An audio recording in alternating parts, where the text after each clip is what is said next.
Bonsoir Anastasia Laguera, bonsoir à tous, bonsoir Monsieur le ministre délégué aux Outre-mer Philippe Vigier. Bonsoir. Alors tout d'abord une réaction par rapport à ce qu'on vient d'entendre. On a vu la population qui se dit excédée, perplexe par rapport à cette situation. On a vu le cas avec ces habitants qui se plaignent de ces citernes qui ne suffisent pas. Un habitant faire la cuisine avec une bouteille d'eau et qui aimerait que la situation change. Qu'est-ce que vous avez à répondre à cette population inquiète par cette situation? D'abord, je suis là. J'avais dit que je reviendrais. Et je suis là au moment où c'est le plus dur pour les Mahoraises et les Mahorais. Nous sommes au pic de la crise. 54 heures sans eau. Moi, il y a 3 mois que je suis ministre. Accordez-moi 3 visites en 3 mois et il y avait déjà les premiers résultats. Je leur dis première chose. À l'heure où je vous parle, c'est 5700 mètres cubes par jour en plus, avec plein de travaux qu'on a fait sur les fuites, sur les interconnexions, sur la désalinisation. Ce sont des bouteilles d'eau données à 51 000 personnes fragiles et sensibles. C'est un engagement que j'ai pris le 2 septembre. Il est tenu. On va plus loin. On a beaucoup parlé des écoles. À l'heure où je vous parle, ce sont les enfants des écoles qui commencent à avoir des bouteilles d'eau que nous leur donnons, là où les écoles ne sont pas connectées à l'eau. On va encore plus loin.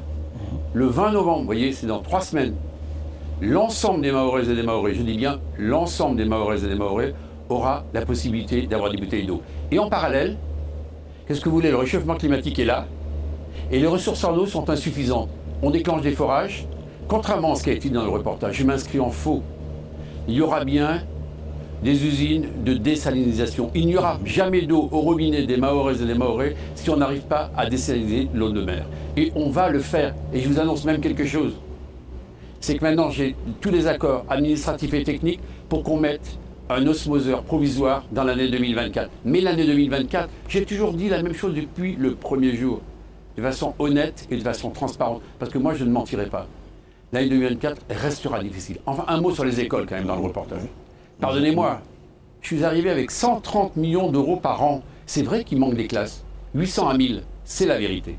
Mais 130 millions d'euros par an, il n'y a pas un endroit où on fait un tel effort. Mais c'est normal qu'on fasse l'effort. Et en plus, 50 millions d'euros pour les écoles maternelles. Donc oui, il y a beaucoup de retard. Oui, j'entends l'indignation. Mais vous avez entendu dans votre reportage aussi que des élus ont vu que nous faisions beaucoup, que nous sommes totalement mobilisés. Et d'ailleurs, vous voyez, je suis allé au congrès de la FCPE, alors on a dit Gérald Darmanin n'est pas là. Gérald Darmanin s'est réparti le travail. Il y a des vents qui soufflent à 200 km/h dans l'Hexagone. C'était son travail d'être là-bas. Vous savez, nous sommes parfaitement interchangeables sur toutes ces missions de Outre-mer. Quand je m'exprime aussi en son nom. Et donc, encore, lundi après-midi, on avait une réunion de 2 heures, avec d'ailleurs le préfet de Mayotte, sur les sujets concernant l'eau à Mayotte. Alors, vous étiez venu une première fois parmi ces 3 premières visites le 2 septembre. Au 2 septembre, vous avez annoncé 2 millions de travaux consacrés à des travaux d'urgence. 2 mois après, qu'en est-il de ces travaux? Beaucoup plus que 2 millions. À la fin de l'année 2023, c'est pas 2 millions, c'est 70 millions d'euros que l'État aura mis sur la table. Parce qu'on paye tous les travaux. Vos auditeurs doivent savoir, lorsqu'on fait un forage, c'est nous qui payons tout, l'État. Lorsque, par exemple, c'était très bien dit dans le reportage, on va dans une rivière prendre une bouche d'eau, comme ça a été dit, à Soulou. C'est l'État qui paye encore, c'était 600 000 euros. Ou lorsque, tout à l'heure, on a vu un cheminement d'eau, une interconnexion, on appelle ça comme cela, 6 millions d'eau. C'est l'État encore qui a tout payé. Donc, vous voyez qu'on va beaucoup plus vite, beaucoup plus fort. Mais on ne fait pas que cela. Écoutez le chiffre, 400 millions d'euros sur la table qui vont être mis d'ici 4 ans. Moi, ce que je veux assurer aux Mahoraises et aux Mahorais, et je surveillerai et je viendrai autant de fois qu'il le faudra. Je veux que les travaux promis soient réalisés. C'est pour ça que je suis là. Mais pas que pour cela, pour l'école, pour l'hôpital, pour les routes. Pour l'école, vous avez annoncé 130 millions d'euros sur la table par an pour les écoles à Mayotte. Pour quoi, comment des collèges, et à partir de quand? L'argent est disponible, le préfet a reçu son mandat. Mais Mais l'objectif, il est très simple, pour construire des écoles dans lesquelles il y aura des classes, naturellement, pour les collégiens et les lycéens, et je vous ai parlé également l'école maternelle. Mais attendez, c'est pas l'État qui construit les écoles. Il ne faut aussi pas qu'on se trompe sur tout ça. Vous savez, les collectivités, vous avez devant vous un ancien maire. Donc je sais ce que c'est que les compétences. Nous disons aux élus locaux, c'est difficile pour vous. On est mobilisé, on vous aide. L'argent est disponible. Il vous appartient de pousser les travaux et de faire en sorte que l'on puisse le plus rapidement possible avoir les écoles. Parce que je ne peux pas accepter que des enfants aient classe soit le matin ou l'après-midi. D'ailleurs, j'ai promis ce matin, devant l'Assemblée générale de la FCPE que je ferai tout pour qu'il y ait des soutiens scolaires organisés. Parce que je ne veux pas que les petits Mahorais aient moins de chances que les autres enfants qui appartiennent à la République française. C'est ça pour moi l'égalité de genre. Moi je suis un pur produit de l'école. Je sais ce que je dois à l'école. Sur la crise de l'eau, depuis le mois de septembre, entre le mois de septembre et aujourd'hui, la situation ne s'est pas améliorée. 18 heures d'eau dans le robinet tous les 3 jours. Qu'y a-t-il de nouveau? Quelles nouvelles mesures apportez-vous aujourd'hui pour les Mahorais? Je les ai expliquées tout à l'heure, je les reformule. Depuis le 1er septembre, on en produit plus, mais on n'en produit pas assez, puisque à l'heure où je vous parle, les besoins, c'est minimum 30 000 m3 par jour. On en produit 20. Donc c'est facile, il en manque. C'est pour ça qu'on est obligé de couper l'eau. Mais avec toutes les mesures que nous prenons, et j'entends les Mahoraises et les Mahorais, que c'est long, ils en ont marre d'attendre. Et je les comprends. Vous croyez que je mettrais autant d'énergie à venir, comme je le fais, être à Paris sans en train de pousser pour qu'on prenne les décisions, pour qu'on ait les arbitrages? N'oubliez pas que la Première ministre a décidé, sur la proposition de Gérald Darmanin et sur ma proposition, pendant 4 mois, que les Mahoraises et les Mahorais ne paieraient pas des factures d'eau en septembre, octobre, novembre, décembre. Et je m'engage ici ce soir, si en janvier il n'y a pas d'eau qui coule au robinet, on prendra en charge la facture. Donc vous voyez qu'on accélère sur les travaux, mais je ne peux pas aller plus vite. Les forages, nous en sommes au 3e, il démarre demain matin. Vous voyez, demain matin, c'est le 3e. Le premier a très bien marché, 600 m3 par jour. Le second, il ne marche pas. Le 3e, on va démarrer. Et j'ai demandé, vous voyez, j'anticipe, qu'on lance l'appel d'offres pour nouvelle campagne de forage. Donc, parce qu'il faut que l'on soit très professionnel, très organisé, très structuré. Je fais confiance aux élus locaux.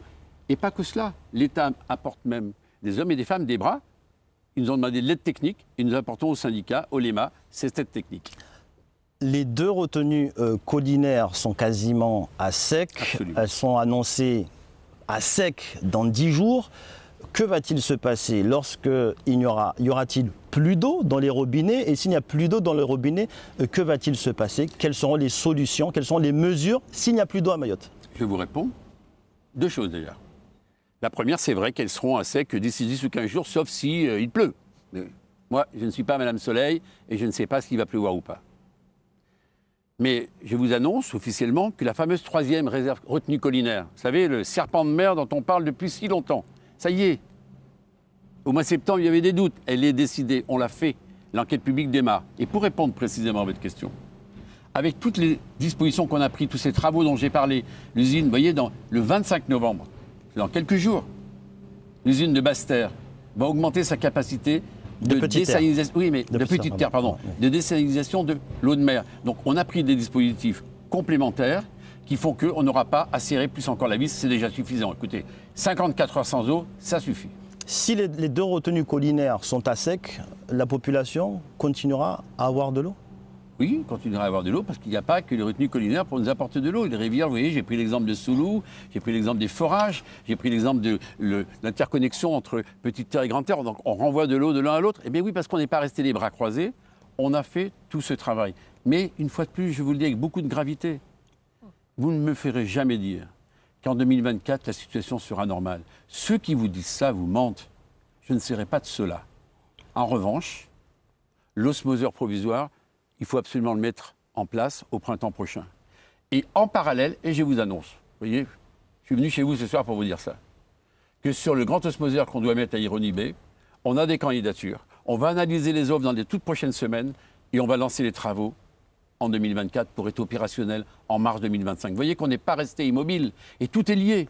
L'eau, l'école, les entreprises. Vous ne parlez pas des entreprises, mais vous savez, quand je suis venu la fois dernière, j'ai reçu les chefs d'entreprise. Ils m'ont dit, on n'y arrive pas, on doit arrêter notre activité parce qu'il n'y a plus d'eau, ou alors c'est une activité partielle. Est-ce que vous pouvez, monsieur le ministre, trouver des solutions pour nous aider? En 5 jours, Bruno Le Maire, la Première ministre, votre serviteur, on a trouvé les solutions. Les décrets d'application sont sortis.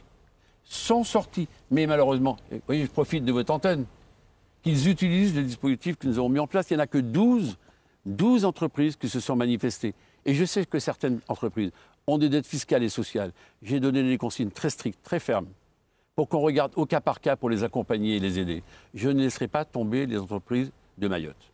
Alors, vous avez parlé on l'a vu en tout cas dans un sujet, on a parlé de l'opération Wombushu. Gérald Darmanin était censé venir ce mois de novembre pour relancer cette opération. Une deuxième phase devait être lancée pour ce mois de novembre. Est-ce que vous êtes en mesure de confirmer que l'opération Wombushu se poursuivra ce mois de novembre? Si tel est le cas, sous quelle forme et comment cela se passera-t-il? Elle aura lieu. Cette opération qui avait été programmée aura lieu. Pour des raisons administratives, elle est décalée quelques jours. Gérald Darmanin aura l'occasion de le confirmer dans les tout prochains jours. Et je vais vous dire, c'est avec beaucoup de regrets qu'il n'est pas là. Il est très attaché à Mayotte aussi. Il m'a dit, Philippe, je compte sur toi et tu sais que tu peux compter sur mon soutien aussi. Il sera là, de la même façon qu'il a déployé des moyens de sécurité considérables depuis qu'il est ministre de l'Intérieur. On oublie tout, mais moi je n'oublie pas. 5 escadrons de gendarmerie mobile. Le président de la République a annoncé 2 nouvelles brigades de gendarmerie. Il faut que vous sachiez que, regardez les enfants, l'école. D'ailleurs, les parents d'élèves, ça m'a fait plaisir, ils l'ont reconnu tout à l'heure. Le 23 août, on a protégé la rentrée scolaire et ça s'est bien passé.